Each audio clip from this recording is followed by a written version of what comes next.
दोस्तों नमस्कार, मैं जगन्नाथ गौतम देश रोजाना यूट्यूब मंच से और आपका स्वागत है। दोस्तों, आज जो हम चर्चा करने जा रहे हैं वो ये है कि आप सब जानते हैं कि चुनाव लोकसभा के बिल्कुल सिर पर हैं। आने वाले किसी भी दिन में इसी सप्ताह चुनावों की घोषणा हो सकती है और सभी दलों ने चुनाव जीतने के लिए अपनी अपनी गोटियां फिट कर ली हैं, सेटिंग लगभग कर चुके हैं। जिससे गठबंधन करना था, जो भी उन्होंने तैयारियां करनी थी वो सब कर चुके हैं। यहाँ तक कि जब से इंडिया गठबंधन बना है, भाजपा जो सत्ताधारी दल है, भारत का सबसे बड़ा दल है, उसकी भी चिंताएं बढ़ी हुई हैं। हालांकि बीच में इंडिया गठबंधन को चुनाव में कहीं हार ना मिल जाए तो इंडिया गठबंधन को अस्थिर करने के लिए सत्ताधारी दल ने काफ़ी प्रयास किए। कई बार लगा कि वो उसमें सफल भी हो रही है, लेकिन जिस तरीके से फिलहाल इंडिया गठबंधन के जो दल थे वो लगभग नए सिरे से एकजुट होकर भाजपा को टक्कर देने के लिए तैयार हो गए हैं, तो उससे एक नया नज़ारा चुनावों में दिखने वाला है। लेकिन जो मैं मुख्य बात कहना चाह रहा था कि भाजपा जब इतनी बड़ी पार्टी है,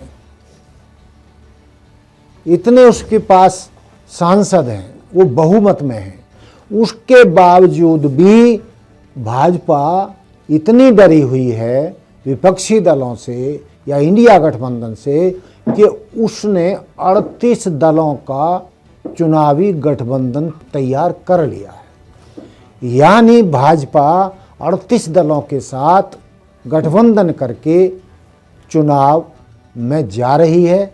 और वो 38 दलों के साथ उसने इसलिए गठबंधन किया है कि कहीं भी कोई चूक ना रह जाए, कहीं कोई कमी ना रह जाए, या समाज का कोई ऐसा तबका या जाति या कोई भी वर्ग ना अछूता रह जाए जो भाजपा के साथ ना हो या एनडीए के साथ ना हो। इसलिए उसने 38 दलों के साथ चुनावी गठबंधन किया है। हालांकि इंडिया गठबंधन के साथ भी 2 दर्जन से अधिक दल बताए जाते हैं। और बताए क्या जाते हैं, पहले तो 28 थे, कुछ इधर उधर खिसकने के प्रयास हुए, लेकिन वो बात पटरी पर आ गई है। आपका कांग्रेस का समझौता हो चुका है, सपा का और कांग्रेस का समझौता हो चुका है। और जहाँ भी जो इंडिया गठबंधन के साथी थे, चाहे महाराष्ट्र हो चाहे कहीं भी, सब जगह लगभग समझौते हो चुके हैं। और जो नहीं हुए हैं वहाँ प्रयास जारी हैं। यहाँ तक कि बंगाल से भी अब शुभ संकेत इंडिया गठबंधन के लिए आ रहे हैं। लेकिन सवाल ये है कि बसपा का क्या होगा। बसपा के थिंक टैंक घबराए हुए हैं। बसपा के समर्थक जो पढ़ा लिखा वर्ग है वो घबराया हुआ है कि मायावती जी आखिर अकेले चुनाव क्यों लड़ना चाहती है। जब भाजपा की हिम्मत नहीं अकेले चुनाव लड़ने की, वो 38 दलों के साथ मिलकर चुनावी गठबंधन करके चुनाव जीतने के लिए, चुनावी जीत को पुख्ता करने के लिए गठबंधन करके लड़ रही है, तो वो समझ में नहीं आता कि बसपा किस बिना पर, किस दम पर अकेले चुनाव लड़कर चुनाव जीत पाएगी। जैसा कि सब जानते हैं, पिछली बार सपा के साथ गठबंधन करके 10 लोकसभा के उम्मीदवार जीते थे, जबकि सपा के 5 ही जीते थे। लेकिन वर्तमान में स्थिति यह है कि आप सब जानते हैं कि जो सांसद भी जीते थे वो भी लगभग दूसरी पार्टियों में अपना ठिकाना ढूंढ चुके हैं या ढूंढने की ताक में हैं। चूंकि उन्हें भी ये अंदेशा है कि बहन जी ने इंडिया के साथ गठबंधन नहीं किया है तो अकेले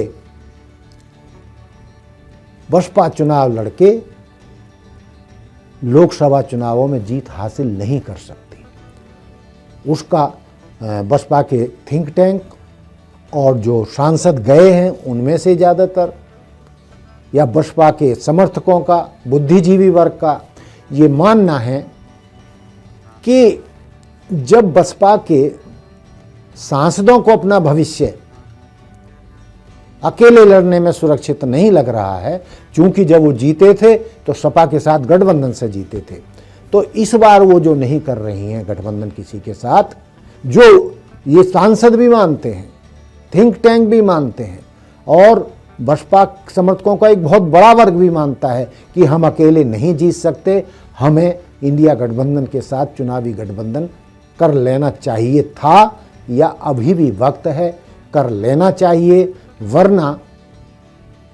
वरना तो यही है कि बसपा का क्या होगा। ये बड़ी सोचने वाली बात है जो लोग सोच रहे हैं कि बसपा के साथ जो उत्तर प्रदेश में, हम उत्तर प्रदेश की बात कर लें तो 20% लगभग मुस्लिम वोट का पुख्ता वोट बैंक रहा है, एक बहुत बड़ा हिस्सा बसपा को मिलता रहा है। दलित जो लगभग 22% हैं, उसमें से जो जाटव जो उनका कोर वोट बैंक है, जिस जाति से मायावती आती हैं, तो उनका उन्हें पूरा मतलब समर्थन मिलता रहा है। लेकिन पिछले विधानसभा चुनावों में विशेषकर ये देखने में आया कि बहन जी ने जिस तरीके से अकेले चुनाव लड़ा तो बसपा की कितनी भद्द पिटी। एक 425 में से एक विधायक जीता राष्ट्रीय पार्टी का, तो उन स्थिति में क्यों नहीं जीता? क्योंकि जो उनका कोर बैंड जाटव जो उन्हें लगभग 100% मिलता था, उसमें से भी उनका 20-30% ये बताया जाता है कि लगभग 30% जाटव वोट बैंक भी उनसे खिसक कर या तो सपा में चला गया या भाजपा में चला गया या कहीं इधर उधर हो गया। और जो गैर जाटव दलित वोट बैंक था उत्तर प्रदेश का, उसमें से तो आधे से ज़्यादा वो वोट बैंक खिसक लिया है। और जो अब हालात हैं उसमें बिल्कुल लग रहा है जो उत्तर प्रदेश का 20% मुस्लिम वोट है, उसकी आस्था आज की तारीख में सपा या उस यूं कहें कि इंडिया गठबंधन और कांग्रेस के साथ हो गई है। मुस्लिम वोट भी, यानी जो 20% जो मुस्लिम वोट है, एक बड़ा हिस्सा जो बसपा को मिलता रहा है, वो भी कांग्रेस, सपा या यूं कहें कि इंडिया गठबंधन के साथ चला गया है। तो अकेले इन हालातों में बसपा का क्या होगा? बसपा के अस्तित्व की लड़ाई है ये 2024 का लोकसभा चुनाव। और मेरे कहने से कुछ नहीं होता। जब भाजपा ये चाहती थी कि कोई भी दल इंडिया गठबंधन के साथ ना रहे, उनका वोट बैंक बिखर जाए, आप केजरीवाल की आप पार्टी अलग लड़े, कांग्रेस अलग लड़े, सपा अलग लड़े या अन्य राज्यों में सब अपने अपने में उसमें लड़े और भाजपा 38 दलों के साथ चुनावी गठबंधन करके लड़े, तो वो तो अपनी जीत पक्की कर रही है। लेकिन मुझे ये कहते हुए कोई संकोच नहीं है, क्योंकि बसपा के ही बुद्धिजीवी वर्ग और थिंक टैंक ये कह रहे हैं कि जब भाजपा 38 दलों के साथ चुनावी गठबंधन कर रही है और भी दलों को तोड़कर उनको मजबूर कर रही है कि वो बिखर जाएं, जिससे कि उसकी जीत सुनिश्चित रहे। उन हालातों में बहन जी का ये फैसला अकेले चुनाव लड़ने का आत्मघाती सिद्ध हो सकता है। ये तो चुनावों के बाद ही पता चलेगा कि उनके अकेले लड़ने का क्या नतीजा निकला। लेकिन उन पर यह भी आरोप लगते रहे हैं कि वो भाजपा की बी टीम है और भाजपा को चुनावी फायदा देने के लिए वो ये फैसले ले रही हैं, और जिससे कि मुस्लिम वोट उत्तर प्रदेश में सपा, इंडिया या कांग्रेस के साथ ना जा सके और उसमें से बसपा काट ले। तो जो ये आरोप लग रहे हैं, बेशक ये सच ना हो, लेकिन हालातों के मद्देनज़र तो ये आरोप सही लगता है कि मायावती जी अकेले जो फैसला लड़ने का ले रही हैं, तो वो भाजपा के हाथों में कथित रूप से खेल रही हैं और उनको फ़ायदा पहुंचाने के लिए ही वो अकेले लड़ रही हैं। उनका माना जाता है कि उनके अकेले लड़ना भी